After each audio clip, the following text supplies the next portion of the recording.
ನಾಳೆ ಬೆಳಗ್ಗೆ ಪ್ರಧಾನಿ ಮೋದಿ ಕರ್ನಾಟಕಕ್ಕೆ ಬರಲಿದ್ದಾರೆ. ಬೆಂಗಳೂರಿನ HAL ವಿಮಾನ ನಿಲ್ದಾಣಕ್ಕೆ ಬಂದಿಳಿಯಲಿರುವ ಪ್ರಧಾನಿ ಅಲ್ಲಿಂದ ನೇರವಾಗಿ ಆದಿಚುಂಚನಗಿರಿಗೆ ತೆರಳಲಿದ್ದಾರೆ. ಅಲ್ಲಿ ಭೈರವೈಕ್ಯ ಮಂದಿರ ಉದ್ಘಾಟನೆ ಮಾಡಲಿದ್ದು ಸಾರ್ವಜನಿಕ ಸಮಾವೇಶದಲ್ಲೂ ಭಾಗಿಯಾಗಲಿದ್ದಾರೆ. ಪ್ರಧಾನಿಯವರ ಆಗಮನದ ಹಿನ್ನೆಲೆಯಲ್ಲಿ ಮದ್ಯ ಮಾರಾಟಕ್ಕೆ ನಿರ್ಬಂಧ ಹೇರಿ ಮಂಡ್ಯ ಜಿಲ್ಲಾಧಿಕಾರಿ ಆದೇಶವನ್ನು ಹೊರಡಿಸಿದ್ದಾರೆ. ದಾವಣಗೆರೆ ಜಿಲ್ಲೆ ಹರಿಹರ ಪೀಠದಲ್ಲಿ ವಚನಾನಂದ ಶ್ರೀಗಳು ಸುದ್ದಿಗೋಷ್ಠಿ ನಡೆಸಿ ಭಕ್ತರು ಪೀಠಕ್ಕೆ ಬಂದು ಮಹಾಂತಪ್ಪ ಗದ್ದುಗೆ ಆಶೀರ್ವಾದವನ್ನು ಪಡೆಯಿರಿ, ನಾನು ಮಠದಲ್ಲಿ ಇರ್ತೇನೆ, ನಿಂದಕರೇ ನಮ್ಮ ವಂದಕರು, ಅವಮಾನವೇ ನಮಗೆ ಸನ್ಮಾನ, ಮುಳ್ಳಿನ ಹಾದಿ ರಾಜಬೀದಿ ಅಂತ ಭಾವಿಸಿದ್ದೇವೆ ಅಂತ ಹೇಳಿದ್ದಾರೆ. ಇನ್ನು ಭಕ್ತರು ಪದಚ್ಯುತಿ ವಿರೋಧಿಸಿ ಕೋರ್ಟ್ಗೆ ಹೋಗಲು ಚಿಂತಿಸಿದ್ದಾರೆ ಅಂತ ಹೇಳಲಾಗಿದೆ. ವಚನಾನಂದ ಶ್ರೀಗಳ ವಿರುದ್ಧ ಟ್ರಸ್ಟಿ ಚಂದ್ರಶೇಖರ್ ಪೂಜಾರ್ ಗಂಭೀರ ಆರೋಪವನ್ನು ಮಾಡಿದ್ದಾರೆ. ಮಸಾಜ್ ಪ್ರಿಯ ಸ್ವಾಮೀಜಿ ಎಂದು ವಾಗ್ದಾಳಿಯನ್ನು ಮಾಡಿದ್ದು, 2 ವರ್ಷಗಳ ಹಿಂದೆ ಬಾಲಕರ ಹಾಸ್ಟೆಲ್ ಶುರು ಮಾಡಿದ್ದೆವು, ಅಂದಿನಿಂದಲೂ ಮಕ್ಕಳಿಂದ ಮಸಾಜ್ ನಡೀತಾ ಇತ್ತು, ಪೋಕ್ಸೋ ಕೇಸ್ ಆಗದಂತೆ ನಾವೇ ತಡೆದಿದ್ದೇವೆ, ಯಾರಿಗಾದರೂ ಲೆಕ್ಕ ಬೇಕಿದ್ರೆ ಕೇಳಿ ದಾಖಲೆ ಕೊಡ್ತೇವೆ ಅಂತ ಹೇಳಿದ್ದಾರೆ. ರಾಜ್ಯದಲ್ಲಿ ಖಾಲಿ ಇರುವ ಸರ್ಕಾರಿ ಹುದ್ದೆಗಳನ್ನು ಭರ್ತಿ ವಿಚಾರವಾಗಿ ಕೇಂದ್ರ ಸಚಿವ HD ಕುಮಾರಸ್ವಾಮಿ ವಾಗ್ದಾಳಿ ನಡೆಸಿದ್ದಾರೆ. ಖಾಲಿ ಹುದ್ದೆ ಭರ್ತಿಗೆ ಆಗ್ರಹಿಸಿ ಉದ್ಯೋಗ ಆಕಾಂಕ್ಷಿಗಳು ಪ್ರತಿಭಟನೆ ಮಾಡ್ತಾ ಇದ್ದಾರೆ. ಆದರೆ ನಿರುದ್ಯೋಗಿಗಳು ಬೀದಿಗಿಳಿದು ಹೋರಾಟ ಮಾಡಬೇಕು, ಕೇಸ್ಗಳಿಗೆ ಹೆದರಬೇಡಿ, ಕೇಸ್ಗಳನ್ನು ಕಿತ್ತು ಹಾಕುವುದು ನಮ್ಮ ಜವಾಬ್ದಾರಿ ಅಂತ ಹೇಳಿದ್ದಾರೆ.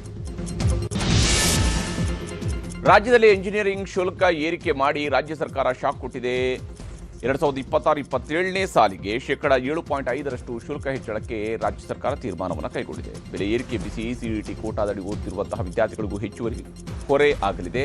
ಬಡ ವಿದ್ಯಾರ್ಥಿಗಳ ಶಿಕ್ಷಣಕ್ಕೆ ಅಡ್ಡಿಯಾಗುವ ಭೀತಿಯುಂಟು ಮಾಡಿದೆ.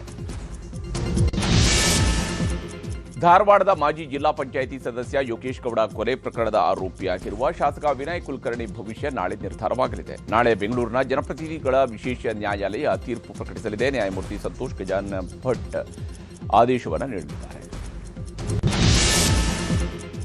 ಪಶುವೈದ್ಯೆ ಡಾಕ್ಟರ್ ಸಮೀಕ್ಷಾ ರೆಡ್ಡಿ ಸಾವಿಗೆ ಕಾರಣವಾದ ನೀರಾಣೆ ಕೂಡ ಸಾವಿಗೀಡಾಗಿದೆ. ಶಿವಮೊಗ್ಗ ತ್ಯಾವರಕೊಪ್ಪ ಸಿಂಹಧಾಮದಲ್ಲಿ ಗರ್ಭಿಣಿ ನೀರಾಣೆ ಹಂಸಿನಿ ಮೃತಪಟ್ಟಿದೆ.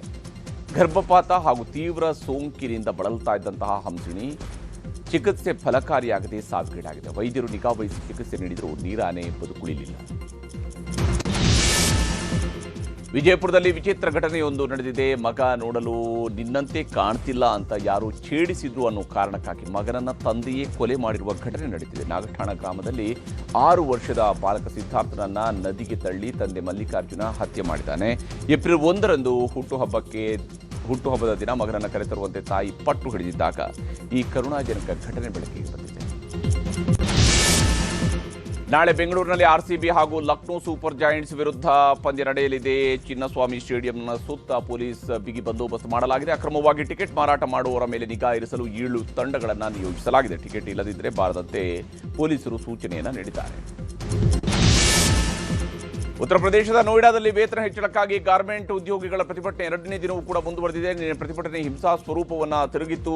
ಇಂದು ಕೂಡ ಪ್ರತಿಭಟನೆ ಮುಂದುವರೆದಿದ್ದು ಉದ್ರಿಕ್ತರ ಗುಂಪು ಕಲ್ಲು ತೂರಾಟ ನಡೆಸಿದೆ. ವಾಹನಗಳಿಗೆ ಬೆಂಕಿ ಹಚ್ಚಿ ಆಕ್ರೋಶ ವ್ಯಕ್ತಪಡಿಸಿದ್ದಾರೆ. ಪೊಲೀಸರು ಲಾಠಿ ಪ್ರಹಾರವನ್ನು ಮಾಡಿದ್ದಾರೆ. ತಮಿಳುನಾಡಿನಲ್ಲಿ ಬಿಜೆಪಿಯ ಪ್ರಣಾಳಿಕೆ ಬಿಡುಗಡೆಯಾಗಿದ್ದು ಮಹಿಳೆಯರಿಗೆ ತಲಾ ₹2,000 ಮಾಸಾಶನ ಹಾಗೆ ವರ್ಷಕ್ಕೆ ₹10,000 ಜೊತೆಗೆ ವರ್ಷದಲ್ಲಿ 3 ಉಚಿತ LPG ಸಿಲಿಂಡರ್ ಅನ್ನು ಘೋಷಣೆ ಮಾಡಲಾಗಿದೆ.